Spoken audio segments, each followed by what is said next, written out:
So the other day, I was just doing my normal rounds on the internet, scrolling. And I think it was on either Instagram or Medium.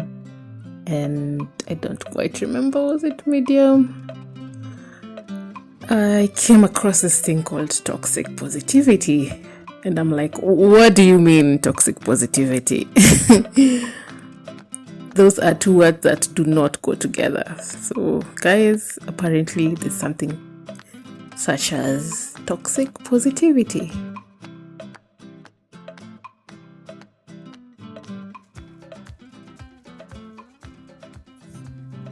Hello there, and welcome to the Cocoa Butter Junkie podcast.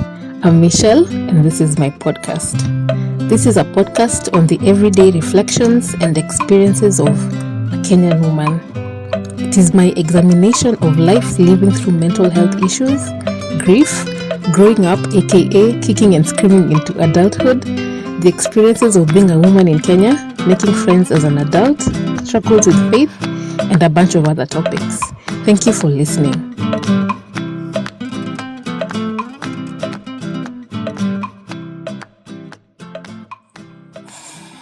Before we begin the episode, here's a quick update. This week, I've been having quite a bit of a time with the state of my mental health. I've noticed something new that's happened several times this past week. I am finding myself quite unsettled and fidgety. I'll be sitting at the computer 1 minute, editing an episode of the podcast, and then I'll start to get uneasy, worried for some reason, and restless. And then I'll be like, maybe I need a break. So I will go out and sit in the sun for a bit, and then I start to feel a sense of guilt and that I should be doing something. Please note that I cannot in any way open up my business for now. And then I will go back into the house and try and read a book. I will read a chapter and then decide I'll continue reading the next day. So I then decide to watch TV, start to flip through the channels one by one, watch for a bit, and then go back to the computer to work. Please note that pre-COVID, I was not caught up in my work this much. It's exhausting. And then there are all these Zoom meetings and seminars. I feel myself getting to my webinar limit. And yet, I feel guilty about not attending yet another Google Meet on how to identify your customers' changing needs or another training on how to survive COVID. In the news this week, over 400 teachers sought mental health support, and these are just the ones who sought help. These are also public school teachers whose salaries are still being paid in full by the government. We're not even talking about private school teachers, those who didn't seek help, or Kenyans in other sectors. I know I said in a previous episode that I was doing okay, but this week, the uncertainty, the waiting, and the rising numbers of new infections is getting to me. Anyways, that's the update for this week. Let's get on with this week's episode.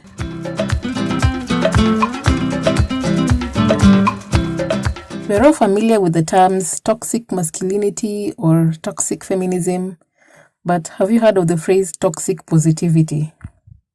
If you have, congratulations.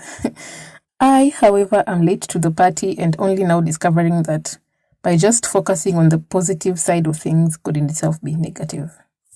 Who knew? Toxic positivity is viewed as the culture of portraying yourself as being happy no matter what, being switched off to anything that might be viewed as negative, and feeling pressure to act like everything is okay no matter the situation. Hashtag positive vibes only. Hashtag no drama. Hashtag no negativity. Hashtag happiness is a choice. Hashtag good vibes only. I'm not one of those people who easily see the positive side of things. If you are, let's be friends. It usually takes a lot for me to dig out the positive side of things and then accept them for myself. And now I learned that there's such a thing as toxic positivity. I'm just one woman trying to get through everything that COVID has brought with it. So I'm taking all the positive vibes I can get. But then now, where do I draw the line? Am I just lying to myself? Am I ignoring and masking my true feelings? Is faith over fear toxic now? Does being positive now pay the bills? I'm just going to blame COVID and say that it has brought with it all these quotes and captions we've all been seeing, especially on Instagram these last few months. I follow a number of mental health / self-care accounts on social media. So my feed has been largely filled with all these posts of self-care. And while I understand that all of us are just trying to survive, get through this period, apparently I could be harming myself. But then again, this is social media, so I'm not quite sure what to expect with everybody curating their life. Obviously, no one is going to post pictures of themselves during a depressive phase. Which again begs the question, why do we do it? Even though we know that everything, toxic positivity included, is curated. So according to the psychology group, toxic positivity means that 1, you are hiding or masking your true feelings. 2, trying to get on with it by stuffing or diminishing an emotion. 3, feeling guilty for feeling what you're feeling, something I am clearly guilty of.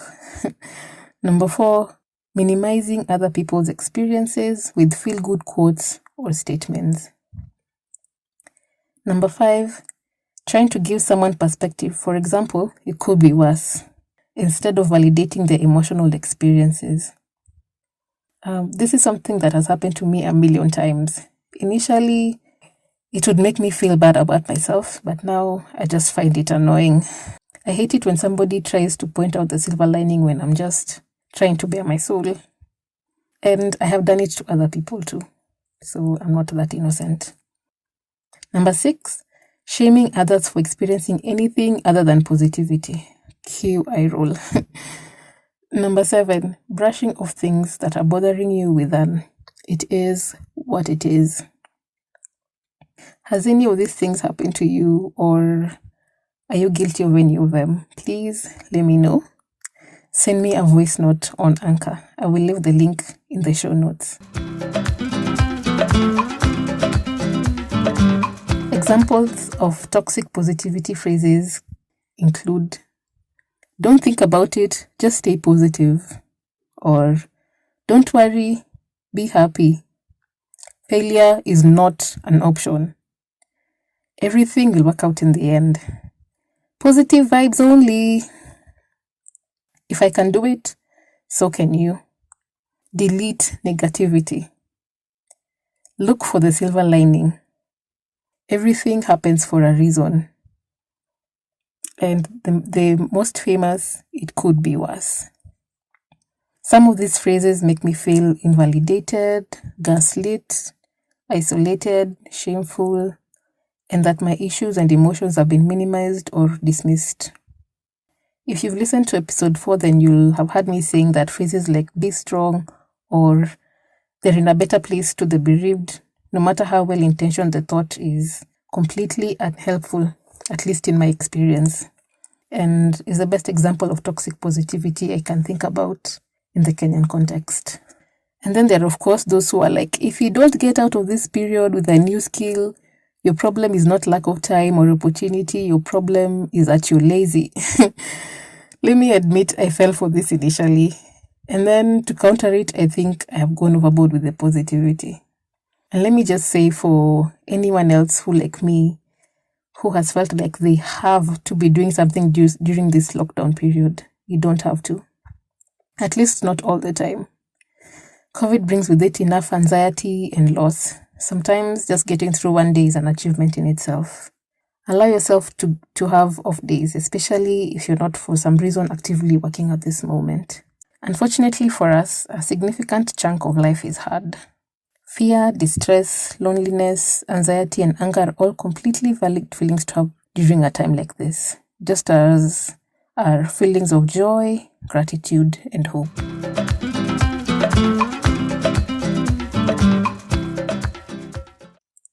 So this week, I'm going to work on acknowledging and validating my own feelings during this uncertain time, and letting those around me do the same, without pointing out the positive side of things, even if I feel like they may not be seeing it. I'm going to let myself struggle. I will definitely be unfollowing accounts that shame me for not always being positive.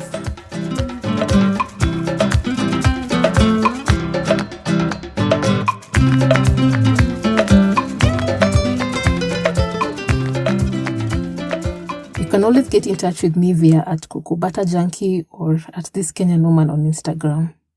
Instagram accounts I'm loving this week are @AfricaCovid @PictureImages, @MelaninJourney, @DopeBlackArt, and @NotesFromYourTherapist.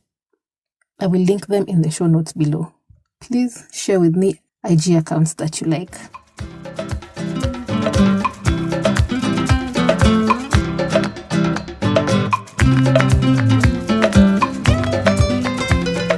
The podcast is now available on YouTube. Just search for Kukubata Junkie. It's also available everywhere else you can listen to podcasts. I will include the links in the show notes. In the next episode, I will be having a guest on the podcast. Yay! So stay tuned in for that. In the meantime, please subscribe, rate, and review the podcast to help other people find it, and you'll also be supporting me in the process.